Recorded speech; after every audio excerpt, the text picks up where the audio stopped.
जय Shri Krishna. Indian astrology के इस वीडियो सीरीज में मैं अरविंद अविराज आप सभी का हार्दिक स्वागत अभिनंदन करता हूं।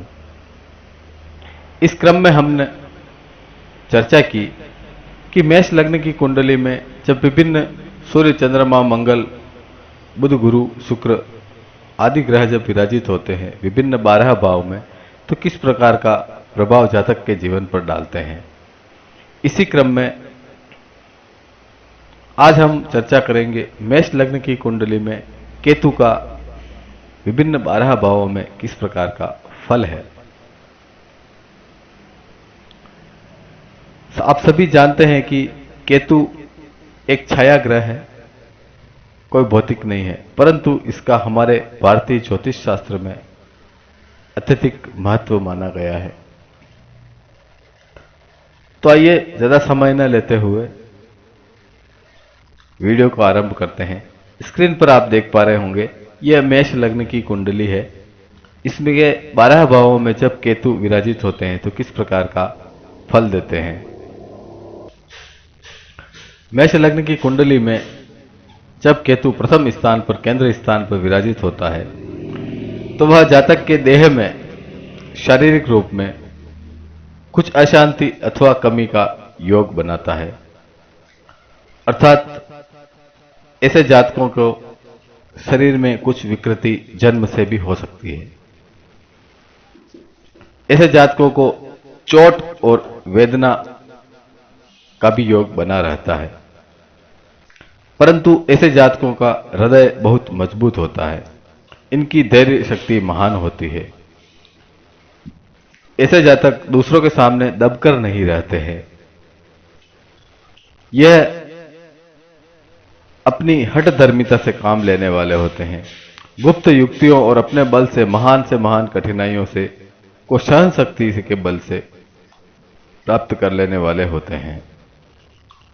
परंतु ऐसे जातक स्वयं के अंदर किसी न किसी कमी को, दुख को सदैव अनुभव करते हैं। मेष लग्न कुंडली में अगर केतु द्वितीय स्थान पर विराजित हो, वृषभ लग्न में विराजित हो, वह धन स्थान में कमी करता है, धन की हानि प्राप्त कराता है। धन की वृद्धि के लिए अनेकों चतुराइयों का पालन उसे करना पड़ता है। अपनी गुप्त रूप से, हिम्मत एवं बल से वह धन को प्राप्त करने का सदैव प्रयास करता है। परंतु ऐसे जातकों को धन के पक्ष में कभी कभी घोर संकट का सामना करना पड़ता है। गुप्त तरीके से जब ऐसे जातक को धन की प्राप्ति होती है तभी वह कुछ संतोष का अधिकारी होता है। कुटुंब स्थान से इसे हानि प्राप्त होती है, कुछ न कुछ इसको क्लेश मिलता है। यह विभिन्न युक्तियों के बल से अपने धन प्राप्ति के लिए सदैव लालायित रहता है। मेष लग्न की कुंडली में अगर केतु तृतीय स्थान पर मिथुन राशि में विराजित हो तो वह जातक के भाई बहन के साथ क्लेश के योग बनाता है, पुरुषार्थ में कमजोरी कर देता है। स्वयं की शक्ति, गुप्त हिम्मत पर भरोसा रखने वाला होता है, अपनी छिपी हुई शक्ति से काम लेने वाला होता है। कुछ अनुचित रीतियों का भी वह पालन करता है। अपने पुरुषार्थ और हिम्मत के ऊपर आए हुए भीषण संकट प्रहार को भी वह सहन करने की शक्ति रखता है। बड़ी से बड़ी मुसीबत में भी ऐसे जातक अपने धैर्य को नहीं छोड़ते हैं, परंतु ऐसे जातक सदैव अपने स्वार्थ सिद्धि में लगे रहते हैं। मेष लग्न की कुंडली में अगर केतु चतुर्थ स्थान पर है, कर्क राशि में है, तो वह माता पक्ष में कुछ हानि के योग बनाता है। मकान, जमीन, जायदाद में कुछ कमी करता है। सुख और आराम के क्षेत्र में भी कमी व अशांति करता है। सुख प्राप्ति के लिए ऐसे जातक महान परिश्रम और कठिनाइयां सहन करते हैं। ऐसे जातकों पर विभिन्न योग के अनुसार कभी कभी असहनीय विपत्ति भी आ जाती है। ऐसे जातकों को सुख प्राप्ति के लिए अपनी भरपूर पुरजोर ताकत का प्रयोग करना पड़ता है। मेष लग्न की कुंडली में अगर केतु पंचम स्थान पर सिंह राशि में विराजित हो तो वह मनुष्य जातक के संतान पक्ष में कष्ट की प्राप्ति करता है, संतान हानि का योग बनता है। ऐसे जातकों की विद्या में कमी होती है, विद्यार्जन में ऐसे जातकों के बहुत बाधाएं आती हैं। असहनीय दारुण कष्ट भी इनको जीवन में मिलने के योग बनते हैं। ऐसे जातकों के मस्तिष्क में अत्यधिक गर्मी का निवास होता है, इसलिए ये अपने भाव दूसरों को समझाने में कामयाब नहीं हो पाते हैं। ऐसे जातकों की बुद्धि को भी थोड़ा कम आंका जाता है, बुद्धि की कमी उसमें होती है। वहीं ऐसे जातक अंधविश्वासी भी होते हैं। मेष लग्न की कुंडली में अगर केतु षष्ठम स्थान पर है, कन्या राशि में है, तो वह शत्रु स्थान में महान पुरुषार्थ शक्ति का परिचय देने वाला, शत्रु को परास्त करने वाला, महान से महान कठिनाइयों दिक्कतों की जरा भी परवाह न करने वाला, अपने प्रभाव की उन्नति करने के लिए अपनी संपूर्ण शक्ति का प्रयोग करने वाला होता है। ऐसे जातकों को ननिहाल पक्ष से कुछ अधिक लाभ नहीं मिलता है। शत्रु स्थान में अचानक आई मुसीबतें आशंकाओं से हमेशा जीत जाने वाला एवं सदैव बहादुरी पूर्ण जीवन यापन करने वाला, पाप और पुण्य की परवाह न करने वाला और सदैव अपने स्वार्थ की सिद्धि में लगे रहने वाला होता है। मेष लग्न की कुंडली में अगर केतु सप्तम स्थान पर विराजित हो, तुला राशि में विराजित हो, तो वह मनुष्य के जीवन में स्त्री स्थान में कुछ हानि और अशांति प्राप्त करता है। ऐसा जातक इंद्रिय भोगादि शक्ति के संबंध में विशेष अधिकार रखने वाला होता है। ऐसे जातक विभिन्न स्त्रियों के साथ संसर्ग करने का लालसा रखते हैं। ऐसे जातकों को रोजगार के लिए बहुत परिश्रम करना पड़ता है, अनेक युक्तियों का प्रयोग करना पड़ता है।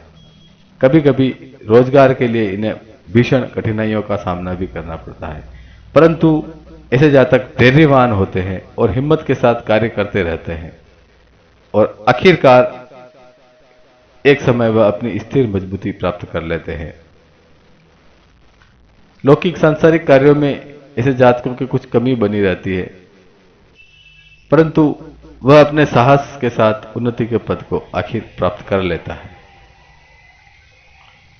मेष लग्न की कुंडली में अगर केतु अष्टम स्थान पर विराजित हो, वृश्चिक राशि में विराजित हो, तो वह मनुष्य के पेट के निचले हिस्से में कुछ रोग की आशंकाओं को बढ़ाता है।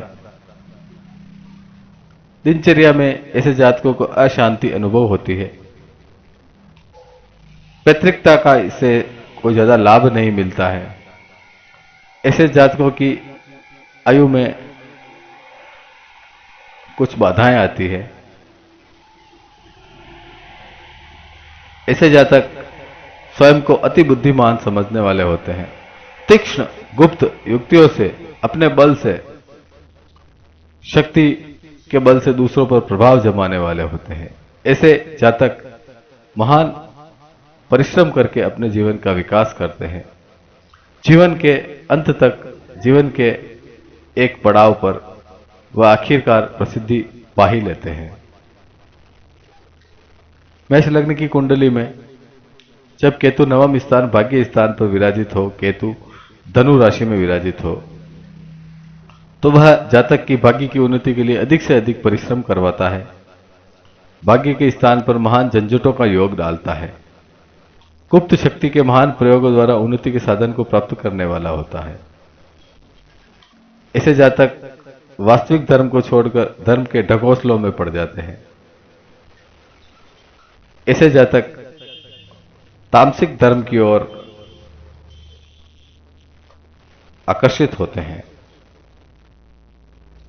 ऐसे जातक तमोगुण से धर्मोन्नति करने के पक्ष में होते हैं। ऐसे जातकों को भाग्य स्थान में सदैव कमी और अशांति महसूस होती है। ऐसे जातक आडंबर से अपना भाग्य चमकाने में प्रयत्नशील रहते हैं।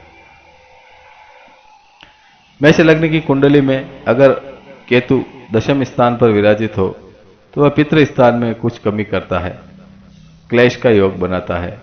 कारोबार के अंदर अधिक परिश्रम व परेशानी से काम करने वाला, उन्नति प्राप्त करने के लिए गुप्त शक्तियों का प्रयोग करने वाला, बहुत धैर्य और साहस के साथ कार्य करने वाला, शासन प्रशासन राज समाज के संबंध में अत्यधिक दिक्कतों को सहन करने के बाद उन्नति व मान सम्मान प्राप्त करने वाला होता है। स्वयं की इज्जत मान सम्मान में कुछ कमी होने पर वह स्वयं बहादुरी से कार्य कर निकाल लेता है। ऐसे जातक धैर्यवान होते हैं। मेष लग्न की कुंडली में राहु जब एकादश स्थान पर विराजित हो, कुंभ राशि में विराजित हो, तो वह मनुष्य अत्यधिक लाभ प्राप्त करता है। लाभ पाने के लिए सदैव प्रयत्नशील रहता है। ऐसे जातकों को मुफ्त लाभ, लॉटरी अथवा शेयर बाजार, कमोडिटी इत्यादि ऐसे मार्गों से, सट्टा ऐसे मार्गों से उन्हें आय के साधन प्राप्त होते हैं। मुफ्त का जो पैसा, जहां से अनायास पैसा आता है। धन लाभ के स्थान में महान धैर्य और कुछ गुप्त शक्तियों से काम लेने वाला होता है। लाभ के स्थान में किसी प्रकार की कमी का योग महसूस करने वाला, ऐसे जातक आमदनी के संबंध में कोई स्थायी योजना प्राप्त नहीं कर पाते हैं। ऐसे जातक अनुचित लाभ उठाने की शक्ति रखते हैं। ऐसे जातक स्वयं के स्वार्थ के वशीभूत अपना सर्वस्त्र बल का प्रयोग करके स्वार्थ की पूर्ति में लगे रहते हैं। मेष लग्न की कुंडली में केतु जब द्वादश स्थान पर विराजित हो तो वह मनुष्य को, जातक को अत्यधिक खर्च करने वाला, खर्च के कारणों से कुछ कष्ट को प्रदान करने वाला, खर्च के मार्ग में बड़प्पन व हेकड़ी दृढ़ता से काम लेने वाला, महान धैर्य शक्ति के गुप्त बल से संचालन करने वाला, कभी कभी खर्च के मार्ग में भीषण संकटों का सामना करने वाला, ऐसे जातक अपने संबंधों में, लोगों से व्यवहारिक रूप से संबंधों में कमी की परवाह नहीं करते हैं।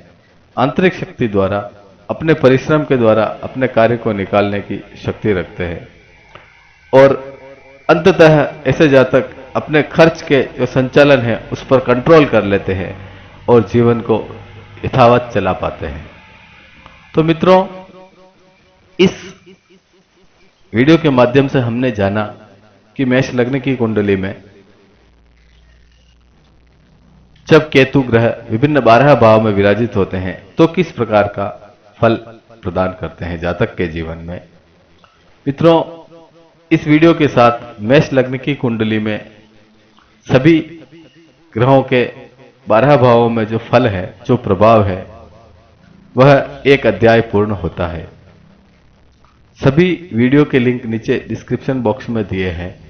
मेष लग्न में सूर्य, चंद्रमा, मंगल, बुध, देवगुरु, बृहस्पति, शुक्र, शनि, राहु और केतु, सभी ग्रहों के जो विभिन्न 12 भावों में जो प्रभाव हैं उनके बारे में भारतीय पारंपरिक शास्त्र के अनुसार जो कथन है, जो ज्ञान है, जो फल निर्देश फलित कहा गया है, उसे आधार बनाकर ये वीडियो आपके सामने प्रस्तुत है।